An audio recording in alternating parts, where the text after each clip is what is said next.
you guys have become, in our entrepreneurs, we've come up with the name Dog Wear and Care. Right now, in the last 3 months, you're impacting people's lives and families with training dogs. The impact on the community and having, great business people like kind of believe in us enough to allow us to be in their homes and train and like, teach them more about their dogs and stuff like that. It's such a gift working with a client in this capacity.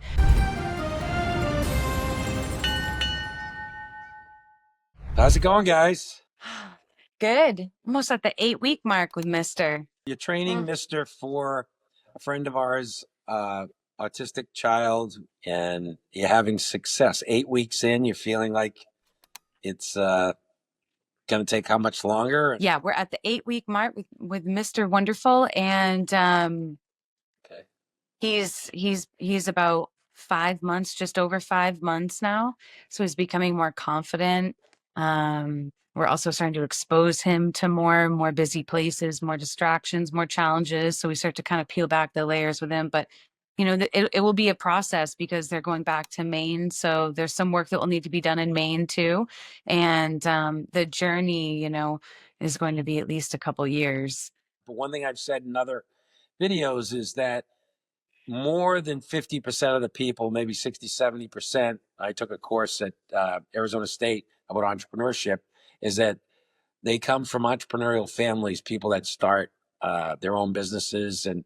And I think that's definitely, you guys are showing that drive and purpose. And we also talk about location, timing, and relationships and trust and all these things. What you're doing is, to a great extent, merging some of your past experience and past businesses with what the existing and new vision is of Dog Wear and Care.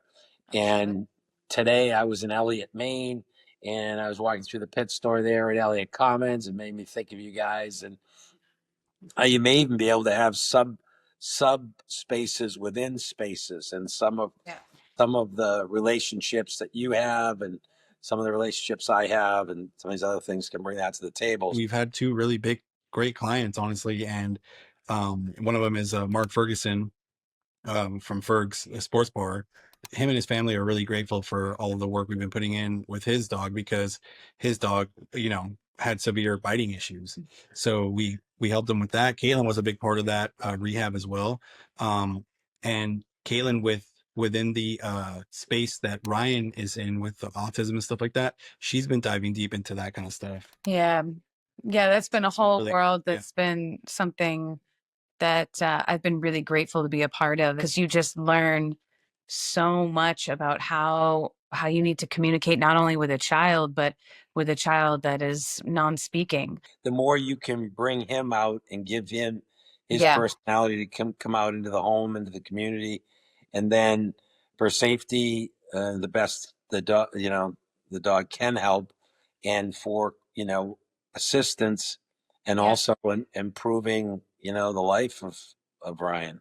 Yeah. Our goal is, has always been, and theirs as well, is like they want him to be a part of the family, but more so there to just help Ryan connect more with people, So he's going to be that support system, if Ryan has nights or times where he's eloping, Mr. can step in and alert for safe. There's going to be safety tasks, related to their relationship. But so far right now, it's really getting him comfortable in the home and the space around Ryan and different environments, so he can start to be exposed to what it looks like, because the way they communicate with each other is going to be different than anybody else. Mm-hmm. Yeah.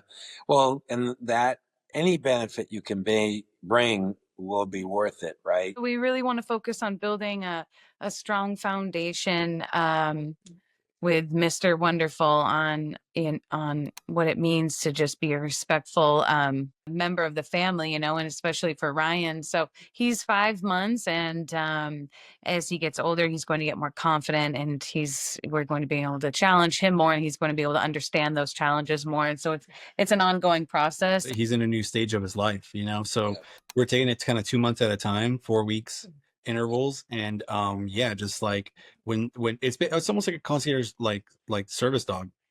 When they want him to request them, he will be available for them, like, you know, for family gatherings, for school events, for whatever he needs them there for. And then eventually he's just going to graduate to just be like, that's their dog, you know, like that's the Right. service dog that stays with them. Right. Great. And the biting with Ferg's dog will be major impact as well, because that's the Totally. goal there, is for that to be a good family dog for the whole family. Yeah. And I know Ferg well, and he's a pretty remarkable business guy, you know, but also very active and involved. And how is that a bigger challenge, or since the dog Yeah. was Yeah, you know what's the challenge is the humans, like whoever's gotten bit by him, it's hard for them to let go of that, Yeah. you know, and so that's what we've had to overcome. And you know, he goes after us, and we have to basically just stay stoic and calm and firm and fair and all that, and helping him like achieve this like level of confidence. He feels more understood, so he doesn't feel the need to do it anymore. Like so far he's had like maybe like 2-3 weeks where he hasn't really shown signs that he wants to bite, you know. to So anybody? yeah, for most, and you can tell that it's a petting thing. So as soon as you pet, the dog gets uncomfortable and insecure, and then he will start to, you know, target something and then just like lashes out. So we see the pattern. But if you don't pet, if you're not petting like incessantly, he feels good to be around you. He's like happy. He wiggles his butt. He just like feels good. It's just, again, like going back to, yeah, it's teaching the humans what the dog is Yeah. communicating to you. The goal really is for you ultimately to set up a bit of a mentoring and training program and build, you know, the community of dog wearing care out there, and people that are interested in training.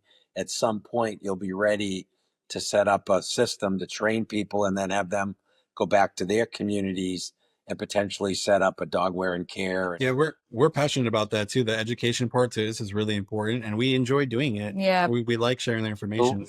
And we talked about you doing a series of, you know, kind of informational videos and We're training. starting that now. Like those are Yeah. starting this in the next day and a half. We're going to be doing those. So tomorrow's kind of like our main shoot day. We'll be shooting with the puppy, and those videos, we're going to probably end up knocking out like 3 or 4 videos. Yeah. And again, I think the biggest thing I've stated over and over again is developing a foundation, and oftentimes doing the timing, the location, and really the people, you know, like who you're doing it with. And you guys obviously have a strong partnership and friendship and love, and I'm excited to be part of it, in the sense of providing where my strengths are. And some of that is, okay, here's the steps and the building blocks of building a business. And you know, we're going to make mistakes. We're going to do, you can't be afraid. The key isn't, you know, really what happens when there's a mistake. It's what you do to correct it, and not getting stuck, and keep your vision, because it's never going to be, you're never done, you know, you're never done completely. And Right. but listen, we've kind of covered a lot of Yeah. ground. You guys have a great day, and we will talk soon. Bye. Bye, All right. Freddie. Have fun. Thank you. Well.